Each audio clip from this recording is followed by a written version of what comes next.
안녕하세요. 자동차 디자인 평론가 에라입니다. 기아의 첫 BEV 모델 EV6 사진이 공개됐습니다. 아울러 새로운 디자인 랭귀지 매니페스토도 공개됐죠. 매니페스토란 공약이라는 의미로 앞으로 이러이러한 근거와 실천 방안으로 디자인하겠다는 의미입니다.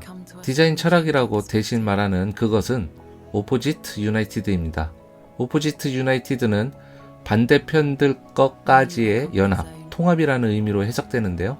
이 반대편이라는 것은 어느 쪽의 반대편일까요? 그건 바로 인간입니다. 휴머니티와 그것의 반대쪽으로 네이처, 자연을 내세웠습니다. 즉 인간적인 것들, 인공으로 만들어낸 것들과 자연에서 얻을 수 있는 요소를 통합하겠다는 게 기아의 전동화 모델 디자인 철학입니다. 참 추상적이죠? 다행스럽게도 구체적인 요소들을 밝혔습니다. 자연 측에 놓인 요소들은 포지티브 펄시스와 내추럴 에너지입니다. 긍정의 힘과 자연의 에너지죠. 이래도 참 추상적입니다만 반대편이 인간 측 요소들을 구체적으로 나열했습니다. 그건 샤프 스타일리스틱 엘레먼츠와 스컬프처럴 쉐입스죠. 먼저 샤프 스타일리스틱 엘레먼츠는 날카로운 스타일의 요소들이란 뜻입니다. 날카롭다라는 건 칼처럼 인공적으로 깎고 다듬었기에 가능한 것입니다. 뒤이은 스컬프처럴 쉐입스도 동일한 표현이라 할 수 있는데요. 이 모든 건 엣지로 귀결됩니다. 자동차 패널의 표면이 엣지들로 인해서 입체적이고 현란할 때 스컬프처란 표현을 외국에서 많이 씁니다. 조각 같다는 의미죠. 무언가의 형태를 표현하기 위해 조각했다는 표현입니다. 자동차 디자인이란 게 스케치와 렌더링으로만 이루어지지 않거든요. 클레이 모델도 제작해야 하는데 클레이 모델 제작이 조각의 영역입니다. 예로 들자면 예전 현대차의 디자인 랭귀지였던 플루이딕 스컬프처가 이에 해당합니다. 플루이딕 스컬프처의 대표적인 모델 YF 소나타는 난의 휘어짐에서 영감을 얻은 캐릭터 라인이 특징이었죠. 그걸 표현하기 위해서 입체적인 스탬핑을 가해야 했고 아주 도드라진 포물선의 엣지가 탄생했습니다. 고리타분한 얘기일 수도 있지만 화장 안 한 미인을 자연 미인이라고 했죠. 이렇듯 자연이란 그냥 있는 그대로 내버려 둔다는 의미로도 해석이 됩니다. 굳이 인공적으로 꾸미고 만들 필요가 없다는 얘기죠. 즉 기아의 새로운 디자인 철학 또는 기조가 향후 그런 요소들도 같이 채워나가겠다는 의미입니다. 아울러 스페인의 위대한 건축가 안토니 가우디가 한 말이 있죠. 직선은 인간이 만든 선이고 곡선은 신이 만든 선이다. 직선은 날카롭다는 형질도 내포하죠. 반면 곡선엔 부드러운 볼륨이 떠오르기도 합니다. 결론적으로 기아의 디자인 철학은 이런 인간과 자연의 대조적인 요소들을 조합해서 새로운 시각적 정체성을 확립하겠다는 말입니다. 자, 그럼 EV6 디자인을 프리뷰해보죠. 실차를 보고 디자인 분석을 하는 것이 아니기에 프리뷰를 합니다. 타이거 노즈 그릴은 기아의 아이덴티티였죠. 소렌토는 더 나아가 DRL이 호랑이 눈 밑 털을 형상화한 거라고도까지 했습니다. 그럼 EV6는 어떤가요? 일단 오피셜 미디어 자료에 따르면 타이거 노즈에서 더 나아갔다고 합니다. 이름하여 디지털 타이거 페이스입니다. 여러분이 보시기에 호랑이 얼굴 같나요? 전기차는 라지에이터 그릴이 필요가 없죠. 그렇다고 그걸 없애기엔 꽤 부담스러운 용기를 필요로 합니다. 기본적으로 자율주행을 위한 센서도 넣어야 하고 그러니 블랙 베젤로 살려두는 걸 선택한 듯 합니다. 대신 내연기관과는 차별화를 두고 새로운 모습을 보여줘야 하기 때문에 타이거 노즈는 과감히 없앴습니다. 대신 타이거 마스크를 들고 나왔죠. 호랑이 가면. 그러면서 선택한 것이 DRL의 바이오미미크리입니다. 생체 모방이죠. 호랑이의 눈 밑 털에서 머물지 않고 눈 윗털까지 확장시켰습니다. 참, 꼭 이렇게 호랑이를 끝까지 가지고 가야 하나요? DRL은 짐승의 털처럼 디테일한데 반면 헤드램프의 아웃라인이라던가 로어 그릴의 아웃라인, 이 삼각형은 송곳니인가요? 까매서 몰라봤네요. 혹시 이 옆에 있는 건 이건 수염인가? 여튼 다른 파츠 형태들은 상당히 단순하고 깔끔합니다. 보니트 엣지도 심플하고 휀더의 볼륨도 참 부드럽습니다. 즉, DRL과 같은 하이테크 디지털 요소들은 인간의 편에 속한 디자인이고 나머지들은 모두 자연의 편에 속했다고 하겠죠. 프로파일을 정확히 헤아릴 수 없는 뷰라서 아쉽지만 티저에서 유추하자면 상당히 캐포워드 디자인입니다. 캐포워드란 간단히 말해서 A필러가 보니트 쪽으로 많이 전진한 스타일을 일컫습니다. 실내 공간을 극강으로 늘리기 위해서죠. 현대차가 실내 공간 하나는 잘 뽑는다고들 하죠. 전 이런 표현을 들을 때마다 뭘 그렇게들 뽑는다고 그러는지 재밌습니다. 면을 뽑나? 유독 현대차의 실내 공간이 넓었던 이유는 캣포워드 디자인이었기 때문이죠.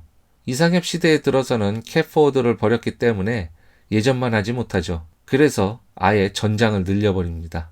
여튼 이런 캣포워드 스타일 오래간만에 보네요. 캣포워드 프로파일은 아쉽게도 실용성만을 위했던 전륜구동 전유물이기에 색다른 매력은 없습니다. 자, 뒤로 가보죠. 무언가 트렁크 데크처럼 보일 듯한 면이 있긴 하지만 트렁크 데크가 있다 하여 이걸 쿠페 포지셔닝에 끼우기도 뭐합니다. 전륜구동 프로파일을 갖고 있으니까요. 롱로즈 쇼데크의 쿠페만의 멋진 프로파일은 아니란 말입니다.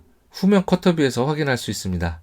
트렁크 리드 경계선까지 끌어올린 리어 램프가 참 인상적인데요. 이런 표현으로 인해서 트렁크 데크처럼 보이기도 합니다. 시간이 날 때 SUV 쿠페정에 대해서 다룰까 하는데 간략히 말씀드려 트렁크 데크가 존재해야 쿠페입니다. 또 램프가 스포일러 역할도 하는 듯이 봉긋 솟아있죠. 루프에도 스포일러가 있으니 스포일러가 총 2개인 셈입니다. 꽤 빠른 속도 때문에 에어로다이내믹을 신경 쓴 디자인 같습니다. 들리는 소문에 의하면 제로백이 아이오닉 5보다 빠르다고 하니 그런 이유도 있겠죠?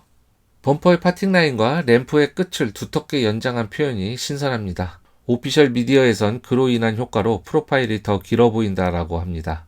이 GMP 플랫폼이 휠 베이스가 무려 3000mm잖아요. 오버행이 꽤 짧아질 수밖에 없는데 그 부분을 상쇄시키려 한 듯합니다. 또 눈에 띄는 점은 로커 패널입니다. 두 줄의 스트라이프로 장식한 라인이 전면 범퍼 하단부부터 리어 램프까지 쭉 이어져 있습니다. 어슬레틱한 장식적인 요소라 생각합니다. 리어 클래딩에선 아예 파고들어 리어 램프까지 연장된 듯한 뉘앙스는 꽤 역동적이고 과감하네요. 턴 시그널은 브레이크 라이트와 반대 방향으로 흐르고 있어 정측면에서 봤을 때의 이미지도 극 궁금해집니다. 하지만 무엇보다 매끈한 측면 바디 패널이 특징이죠. 캐릭터 라인이 참 옅게 그어져 있습니다. 대신 휀더와 헌치의 볼륨에 내추럴한 매력이 넘칩니다. C필러에는 블랙 글로시 인서트를 넣어 리어 글래스를 넓게 보이도록 했다는군요. 이로 인해서 플로팅 루프 스타일을 연출했고요. 헌치와 C필러의 형태가 EV6의 백미 같습니다. 카림 하비브가 기아 디자인 총괄로 오고부터 이 헌치 부분의 표현이 참 인상적이네요. 매력이 뚝뚝 떨어집니다. 인테리어는 딱히 새로운 레이아웃을 찾을 수 없습니다. 2단으로 나뉜 센터 콘솔 정도와 패브릭으로 감싼 듯한 IP 트림과 센터 콘솔 박스를 빼면 말이죠. 현대차와 기아차가 합치면서 우려되는 점이 바로 카니발라이제이션이지 않을까 합니다.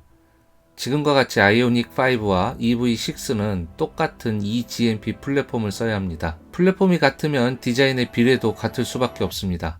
아이오닉 5의 프로파일을 보면 휠 베이스가 긴 만큼 엑셀2 도어가 짧을 수밖에 없습니다. 거기다 오버행도 짧아 보이니 귀엽다는 이미지를 받기에 충분하죠.